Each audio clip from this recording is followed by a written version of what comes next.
Sa Marepa. Tingnan nyo, nandito ako si Monster. Tingnan nyo mga repa na nangyari sa gulong ni Monster. Naguguluhan ako mga repa eh.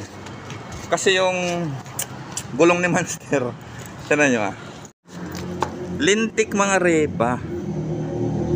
Yung kain ng gulong, yung gilid halos maubos na oh. Pero yung kabilang gilid wala. Halos bago pa. Ayun oh. Ito halos maubos na oh.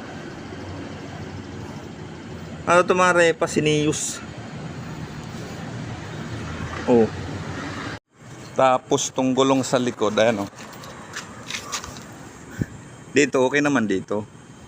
Problema lang mga repa. Pudpud na yung gitna. Ayan oh. Pudpud na yung gitna. Yung gilid, buo pa. Ayan oh. Tapos, yung concept nito, MotoGP concept. Ayan oh. Nakashifter pa. Ibig sabihin yan mga repa. Itong motor natin, si Monster, pambangkingan, panlaban sa bangkingan. Bakit? Yung gulong ang nauubos lang, gitna, hindi gilid. Lintik na yan. Ha? Pambangkingan niya pero ang nauubos gitna. Lintik na yan.